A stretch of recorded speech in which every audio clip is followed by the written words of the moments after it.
I made JC a new udder bag to cover her udder so that I don't have to separate her physically from her son. Start feeding him, taking over milkings. So it's just a hat size. I mean, I actually made this fresh from filtered wool scraps, and but it turned out to be the same size. So I'll probably wear it after I'm done, after I wash it.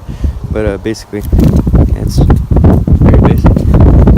Got 4 strings, and the thing that makes it all worth it is one of these little stretchy, one of these little things you can fit all 4 strings through, and these are bunchy. It needs to be bunchy, comfortable, and it needs to be wool so it'll be breathable, or else it needs to be some other fabric because it can't be tarp. I hate tarp. There we go.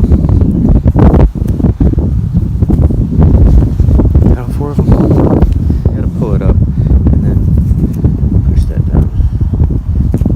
I can't do it with one hand, but yeah, that keeps the wool out of it. You need to have that. You can't tie it. Yeah.